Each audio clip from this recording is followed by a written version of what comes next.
बहुत बुरी तरीके से अमेरिका ने पाकिस्तान को फटकार लगाई है कि तुरंत ये सब रोको, तुरंत पीछे हटो। अमेरिका ने पाकिस्तान को कह दिया है। तो अभी आपने खबर बताई थी कि मार्को रूबियो से बात हुई है। मार्को रूबियो ने फौरन बोला है क्या कर रहा है, बहुत बुरी तरह पिटोगे, नामो निशान मिट जाएगा, फौरन पीछे हटो। ये बहुत बड़ी खबर। अमेरिका पहले भी कह रहा था कि भारत ने ऑपरेशन सिंदूर किया है, ये उसका हक है, हिलना मत, कुछ करना मत। लेकिन पाकिस्तान ने गलती की। एक बार फिर अमेरिका समझा रहा है पीछे हट जाओ, हाल बुरा होगा। लेकिन अब पता नहीं जब तक मार्को रूबियो का फोन जाएगा, वो कह रहे हैं कि तुम पीछे हटो, तब तक तो भारत ने लाहौर पर अटैक कर दिया है। लाहौर पर अटैक कर दिया। और अगर अमेरिका को फोन करवाना था तो आईएमएफ से करवाना था।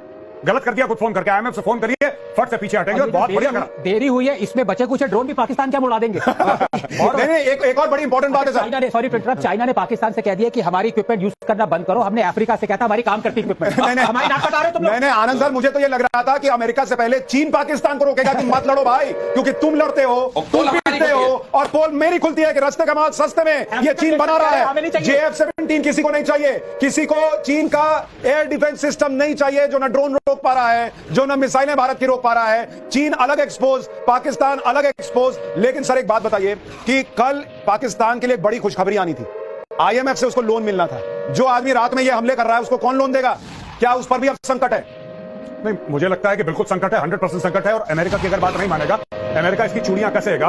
और एक और बड़ी खबर मेजर भाई, एक और बड़ी खबर, सियालकोट पे बड़ा हमला हो गया है। सियालकोट में भारत ने बड़ा हमला किया है। लाहौर में 3 ठिकानों पर भारत ने बड़ा हमला कर दिया है। यानी अब ये वॉर है बॉस, अब इसमें कोई इफ्बट नहीं है।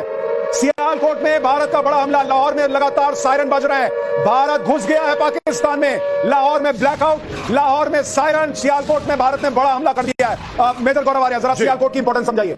देखिए, ये पाकिस्तान का एक बहुत बड़ा वहां पे कैंटोनमेंट है, इनके आर्म्स डंप हैं, इनके मिसाइल डंप है वहां पे। सियालकोट पाकिस्तान के लिए बहुत बड़ी खबर, पाकिस्तान घुस गई भारतीय सेना। ये अज्ञात बॉर्डर पर पाकिस्तान के भीतर दाखिल हो गई भारतीय सेना।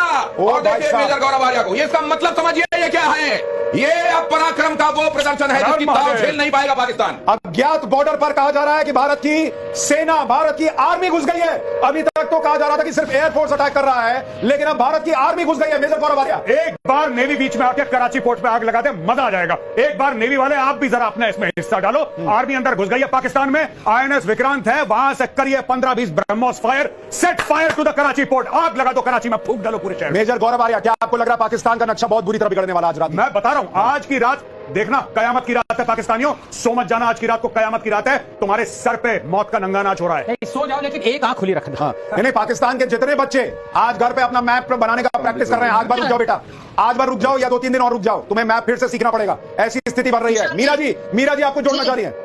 सुशांत जी, बहुत बहुत अभिनंदन। भारत माता की जय। ये ललकार के साथ जय हो गया। जैसे अभी मेजर गौरव आर्या सर भी बोल रहे थे कि जैसे ही हमारा INS विक्रांत से हो, बाकी बचे उनके जो F-16 उन्होंने वहां पे ग्वादर में डाल रखे। अरे मीरा जी, आप कह रही थी S-400 का मिसाइल बड़ा महंगा आता है, ड्रोन पे क्यों खर्च करना? अरे भाई, भारत कह रहा खुला खर्च करो, इनको कंगाल कर देना है, उसके लिए सोचने की जरूरत नहीं है। सुशांत जी, हमारा जो महाराजा रणजीत सिंह का लाहौर है वो बहुत जल्दी वापिस हमें मिलने वाला है। बस कुछ गिनती के समय बचे हुए हैं और ये खुशी अभी सभी पूरे भारतीयों पे बहुत जल्दी दिखने वाली है। बस जैसा आपने वही कहा कि हम सब ये प्रार्थना करें कि हमारे जो योद्धा आज ग्राउंड पे भी उतरे हैं, ईश्वर उनकी पूरी तरीके से रक्षा करें ताकि ये जो काम लेके निकले उसमें सफलता से वापस भी आ सके। मैं 2 चीजें यहां जोड़ना चाहता हूं, 3 चीजें इनफैक्ट।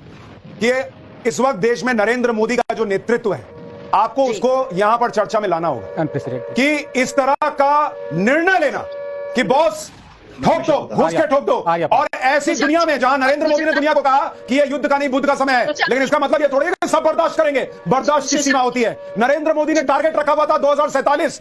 आप सोचिए कि नरेंद्र मोदी ने उससे भी कॉम्प्रोमाइज किया कि चल यार 2-4 साल एक्स्ट्रा लगेंगे भारत को तीसरी सबसे बड़ी अर्थव्यवस्था बनाने में या बहुत बड़ी इकोनॉमी बनाने में। लेकिन ये सब नहीं चलेगा। पहली चीज ये, पिछले 10 साल उस आदमी को आपको मानना पड़ेगा भाई। 10 साल भारत की सेना ने जिस तरह से हथियार बनाए हैं, जिस तरह से हथियार खरीदे हैं, आज उसकी ताकत दिख रही है मेजर गौरव आर्या। अनप्रेसिडेंटेड है। मैंने पिछले, खासतौर से पिछले 7-8 साल में, 10 साल में से पिछले 7-8 साल में जितनी मैंने हथियार की खरीदारी देखी है, मैंने जीवन में नहीं देखी।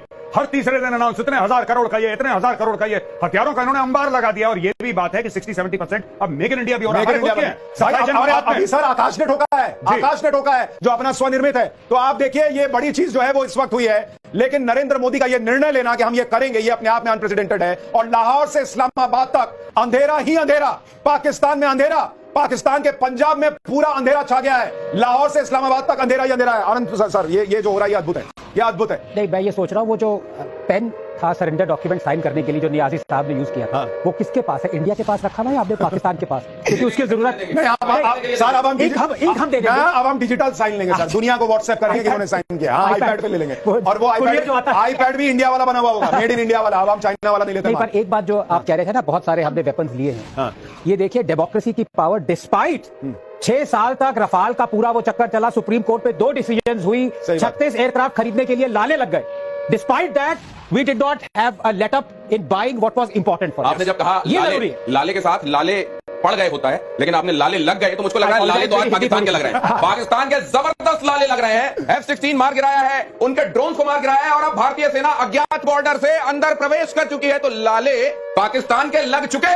आज कयामत की रात है। पाकिस्तान के लाहौर से लेकर इस्लामाबाद तक अंधेरा, और जब वहां सुबह होगी तो ऐसा ना हो कि भारतीय फौज वहां नजर आए और भारतीय तिरंगा वहां नजर आए। मेजर गौरव आर्या, क्या ये जिस तेजी से हो रहा है, क्या सब कुछ 1-2 दिन में हो जाएगा या ये अभी लंबा भी चल सकता है? लंबा खिंचेगा, लंबी कहानी है। और मैं भारत के जितने भी लोग ये चैनल देख रहे हैं, मैं आपको एक बात बताना चाहता हूं कि इसमें आपको भगवान न करे, 100 बार कह रहा हूं भगवान न करे, बुरी खबर भी सुनने को मिलेगी, क्योंकि युद्ध है। युद्ध में दोनों तरफ बातें चलती हैं, लेकिन अंत में पाकिस्तान की जमीन पर भारत का तिरंगा लहराएगा। पहली चीज। दूसरी चीज, जहां तक मुझे समझ में आता है, आई एम नॉट 100% श्योर, पर इन्होंने पीओके का गेम कर दिया। कारण यह है कि जो कंसंट्रेशन ऑफ ट्रूप्स है, वो मैक्सिमम, वो 765 किलोमीटर का जो लाइन ऑफ कंट्रोल है, उस पे मैक्सिमम है, और उसमें उसने खेला कर दिया, मुझे ऐसा लगता है। और जो पाकिस्तान ने बोला है कि टैंक भेज रहे हैं जैसलमेर के थ्रू, वहां पे तो साहब हमारा स्ट्राइक कोर का जमावड़ा है। पाकिस्तान को यह नहीं पता लगेगा कि मिसाइल कहां से गई और कहां से आई।